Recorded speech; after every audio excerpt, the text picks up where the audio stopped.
This is counseling module number 18, Understanding Your Body Composition Analysis. This particular module is very useful when you have a new patient and they're trying to understand the scale technology. I think it'll help all new doctors also understand how the scale works. I'm sitting here with Miss Matthews, and question number 1. Most people more than 100 pounds overweight have too much water in their bodies. True or false? Is that false? Good, that is false. They actually have too much fat in their bodies and usually not enough water. So to lose weight properly, we usually would like people to gain water and lose fat overall. Question 2, normal body water percentage is 40 to 60%. True. And that is true, and the higher the better. Number 3, you can calculate your water percentage by dividing your total body water mass in pounds by your total body weight in pounds and then multiplying it by 100. True. And that is true, and to our benefit, our scale printouts do it for us as well. When you gain water on the body composition analyzer, it usually means that you have been drinking too much water. False. Correct, that is false.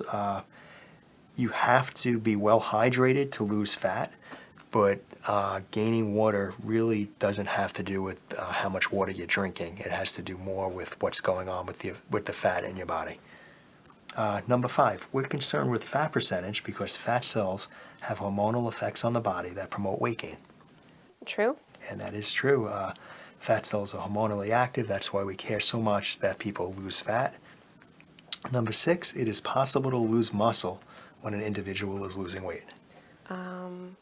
False. It actually is true, and this is why we really want people to be exercising. We want them to stimulate their muscle, and hopefully by giving them the right amount of nutrition and protein, they won't lose muscle because muscle helps the metabolism, and it's the same reason why men usually lose weight quicker than women because they're naturally more muscular. So any muscle we can get you to keep, the better. Number 7, muscle is less metabolically active than fat cells. It's false. That's false. Yeah, muscle is more metabolically active, and that's why, again, we think it's such a great thing to have more muscle in your body. Number 8, if you were doing everything properly on the weight loss program, we would expect your fat percentage to decrease at the end of the first week. True. That one turns out it's false. If you're doing everything right, usually the first week on a diet, you lose mostly water. And when you lose mostly water, it artificially brings your fat percentage higher. So usually week 2 on, that's when we start caring more about fat percentage because we expect it to go up at the end of the first week. Number 9, you could use a body composition analyzer to determine the most effective type of physical activity to lower your fat percentage as you lose weight. Is this false? Believe it or not, it's true. The same technology is used often in professional sports. The athletes a lot of times have contracts or incentives to get their fat percentages lower, and they use this kind of technology to figure out the best workouts to lower the fat percentage.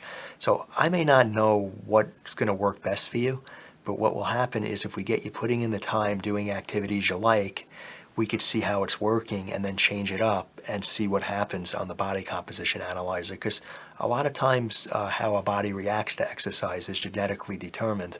So it's impossible to make universal recommendations that this is going to work for everybody. But at least this allows us to measure and figure out what works for you. Question 10.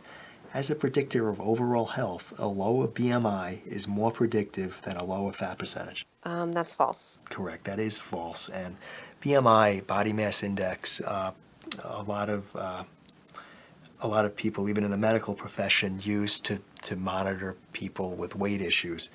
But the BMI is really misleading because most professional athletes in sports like hockey and football have BMIs that are in the obesity or close to the morbid obesity range, but many of those players have fat percentages that are under 20, some are even in the teens, and they're actually not considered to be unhealthy because of their weight.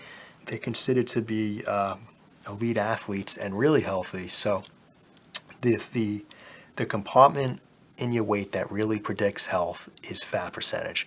So regardless of what you weigh, if we get your fat percentage low, you're considered to be in a good place. Of course, you usually have to lose pounds at the same time for that to happen. But if you learned anything from us, fat percentage is the most important aspect of your weight, is losing fat. Question 10, bonus question. Most home scales accurately determine the fat percentage within 1% accuracy. That's false. That is false. Most home scales are within 3% accuracy for fat percentage, and this makes the many people crazy because, in the morning you could weigh yourself and your fat percentage could be 30%, and then in the evening you could weigh yourself not doing anything differently and your fat percentage could be 33%. And this is really discouraging for a lot of people. So I encourage you to use the fat percentage on your home scale to measure trends. Look at it every week or two where it's going, but don't get so caught up in the absolute value. This particular scale, we don't round these numbers for fat. It measures fat mass within 0.1 pounds and fat percentage also within 0.1. So it's very accurate. And so you could actually use the results to figure out if your activities are as good as they should be to help you with your fat percentage. So I'll see you next week. Great. Thank you. Thanks.